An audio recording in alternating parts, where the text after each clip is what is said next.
3 दिवसीय महापड़ाव में शामिल किसान सभा के राष्ट्रीय नेतृत्व, राज्य का नेतृत्व, CI2 का राज्य का नेतृत्व यहाँ पर प्रदेश के कोने कोने से आए, चंबा के भरमौर, किन्नौर, सिरमौर, कुल्लू सारे जिलों से यहाँ पे पहुंचे हैं।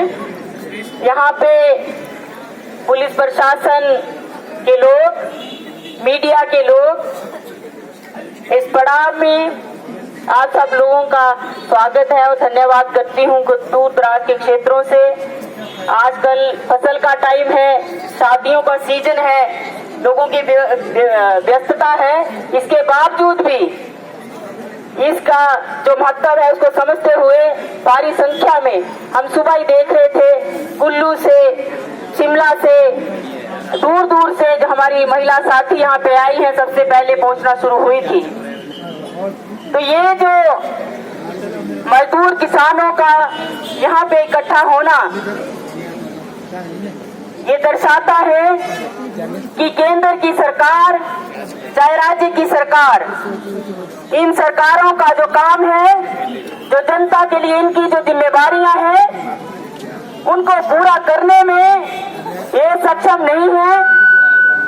चुनावों के दिन आते हैं तो जनता दिखती है, जनता की दुख तकलीफ दिखते हैं, किसान की पीड़ा दिखती है, मजदूर की पीड़ा दिखती है, महिलाओं की पीड़ा दिखती है, लेकिन जैसे ही कुर्सी मिल जाती है, शिमला पहुंच जाते हैं, ये सारे जनता को भूल जाते हैं। और यही वजह है कि सरकार को जब जनता की याद नहीं आ रही है, जनता से किए जो वायदे हैं, उन वायदे के अनुसार जब काम नहीं कर रही है, इसलिए हिमाचल प्रदेश का किसान मजदूर आज शिमला में आप नहीं जा रहे हैं, लोगों के बीच में नहीं पूछ रहे हैं, तो ये किसान मजदूर आज शिमला में आपको पूछने के लिए आया है। मैं ये सोच रही थी, हमारे यहाँ साथी भाषण कर रहे थे कि हमारे मुख्यमंत्री गरीब परिवार से आए हैं। हमने अखबारों में भी पढ़ा, जब वो मुख्यमंत्री बने तो उनके बारे में समाचार पत्रों में, मीडिया में सारी जगह पे आया कि ये दूध बेचते थे, अखबार बेचते थे। तो ये नीचे से ग्राउंड से उठ के आए हैं। एक मुख्यमंत्री हिमाचल प्रदेश के इनसे पहले थे, तो वो तब उनके बारे में लिखा गया कि उनके पिताजी मिस्त्री थे, वो मजदूरी करते थे, और मिस्त्री का बेटा जो है वो हिमाचल प्रदेश में आज मुख्यमंत्री बना है। तो हिमाचल का जो गरीब मजदूर है, किसान है, आम आदमी है, उसका उत्थान होगा, उसका भला होगा। लेकिन हमने देखा पिछले 5 साल कि मिस्त्री के बेटे ने, ये जो आज कल्याण बोर्ड में के अंदर जो लोग लिस्टेड हैं, जो मनरेगा का मजदूर है, जो निर्माण का काम करने वाला मजदूर है, जो हाइडल में काम करता है, जो 4 लेन में काम करता है, जो मनरेगा में यहाँ महिलाएं बैठी हैं, ये सारे लोग जो वर्कर वेलफेयर बोर्ड है उसमें लिस्टेड हैं। उस मिस्त्री के बेटे ने क्या किया कि उस बोर्ड के अंदर जो लाभ मिलते थे, जो गरीब आदमी का बच्चों के लिए वजीफा मिलता था, किसी की एक्सीडेंट हो जाता है या साधारण भी उसकी मृत्यु होती है, उसको डेथ क्लेम मिलता था, उसका शादी का पैसा मिलता था, बीमारी के हालात में पैसे मिलते थे, उस मिस्त्री के बेटे का हमने देखा कि जातिवाद वो एक चिट्ठी दे के बंद करके गया। एक और है नीचे संघर्षों से उठ के माननीय सुप्रू साहब, जिन्होंने आने से पहले कहा कि मैं व्यवस्था परिवर्तन करने के लिए आया हूँ, कि मैं और कुछ नहीं करूंगा, ये जो व्यवस्था इन्होंने खराब की है इसको बदलना है, क्योंकि मैं ग्राउंड से आया हूँ। हम इनकी व्यवस्था को देखते हैं हिमाचल प्रदेश के अंदर। हम ये नहीं कहते हैं कि अभी 1 साल हुआ है, हो सकता है आगे कुछ अच्छा करेंगे, मगर शुरू से ही पता चल जाता है आप व्यवस्था परिवर्तन करने करने के लिए आए हैं। आप एक साधारण परिवार से आए हैं। यहाँ जितने लोग आए हैं, यहाँ तो कम लोग आए हैं, लाखों की संख्या में गरीब लोग हैं। आपने जो पिछली सरकार ने किया, जो मिस्त्री के बेटे ने किया, वही आपने किया। इसलिए अभी तो तक तो यही लग रहा है कि ज्यादा अंतर आप में और उनमें नहीं है। ये आज जो किसान मजदूर यहाँ पे आया है, ये यही चेताने के लिए आया है, आपको चेतावनी देने के लिए आया है कि माननीय जो पहली सरकार करके गई है, आप उस तरह से ना करिए। आपको इसलिए चुना था कि आप कुछ बदलाव करेंगे, आप राहत के काम करेंगे, आप जनता के लिए पॉलिसी लाएंगे। मगर ये अफसोस की बात है कि हिमाचल प्रदेश की सरकार मौजूदा, वो भी जो व्यवस्था परिवर्तन का नारा दिया था, अभी हमें कहीं दिख नहीं रहा है। दूसरी बात साथियों, चाहे वो राज्य की सरकार है, चाहे केंद्र की सरकार है, ये तो मैंने कहा, आप सब लोग जानते हैं हिमाचल प्रदेश का। हमारे देश के अंदर प्रधानमंत्री जी आए, माननीय मोदी जी, जब वो आए तो क्या उनके बारे में कहा गया कि ये तो चाय बेचते थे रेलवे स्टेशन पे। तो चाय बेचने वाले हमारे प्रधानमंत्री बने, जैसे मिस्त्री के बेटे मुख्यमंत्री बने, तो बहुत बड़ी बात है। हिंदुस्तान का जो हमारे प्रधानमंत्री बने, वो चाय बेचने वाले बने, तो चाय वालों का दुख दर्द तो समझते होंगे। लेकिन आप देखते हैं कि जब से सत्ता में आए हैं, बेरोजगारी भयंकर रूप से देश के अंदर बढ़ी है। जो महंगाई है वो आप देख ही रहे हैं, रोज जो पेमेंट है वो बढ़ नहीं रही है। रोजगार का स्वरूप बदल गया है, नियमित रोजगार नहीं है, कॉन्ट्रैक्ट पे है, आउटसोर्स है। यहाँ जो मनरेगा के लोग आए हैं, मनरेगा के बजट में कटौती कर दी, और उसका जब बजट में कटौती कर दी तो काम नहीं मिल रहा है, पूरा काम नहीं है। और अब मेरे साथियों ने पहले जो हमारे लोगों ने कहा कि मनरेगा का जो वर्कर है उसको न्यूनतम वेतन भी नहीं है। तो इस देश के अंदर, इस प्रदेश के अंदर दो तरह की पॉलिसी है। देश के जनता को बांध के रखा है।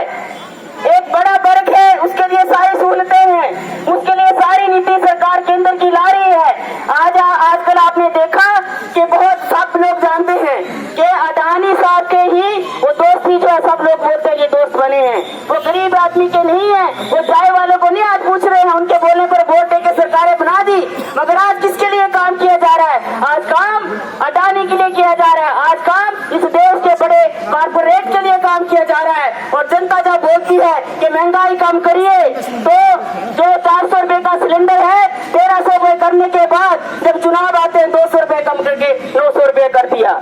ये दी रात पहले बढ़ा दिया और काम कितना किया। इसके बाद में आप देखते हैं जो नहीं चाहिए, किसानों की चर्चा यहाँ पे हुई। किसानों ने कहा जनाब ये आप जो कानून ला रहे हैं, कृषि कानून 3, हमें नहीं चाहिए। बोले नहीं ये तुम्हारे फायदे की हैं, ये देने ही है, ये करने ही है हमने। तो वो लाए, किसान लड़े और कानून जो है वो उनको जो बाद में बोलना पड़ा। वो जो पहले कहा मैंने उसको दराती, उसको वापस करना पड़ा। इसी वजह से मजदूरों का है, मजदूरों ने बड़ी उम्मीदें लगाई थी ये सरकार जो है मजदूरों के लिए कुछ बेहतर करेगी, मगर जो मजदूरों के लिए कानून थे, हालांकि वो भी कानून कोई मजदूरों के सारे पक्ष में नहीं थे, लेकिन थोड़ी बहुत उसमें राहत थी। वो सारे के सारे कानून उनको कम करके पूंजीपतियों के पक्ष में 4 कोड में कर दिया। आने वाले समय में जब वो लागू, अभी चुनाव के दिन चल रहे हैं, इससे सरकार नहीं कर रही है, तो आने वाले समय में 24 का चुनाव आएगा तब तक नहीं करेंगे। लेकिन कहीं ये सरकार सत्ता में आती है तो अब जो है पहले किसान टारगेट था, मजदूर टारगेट होगा। इसलिए जो हमारे साथियों ने भी कहा है कि हमें भी जो मजदूर किसान है उसको भी राजनीति को समझने की जरूरत है।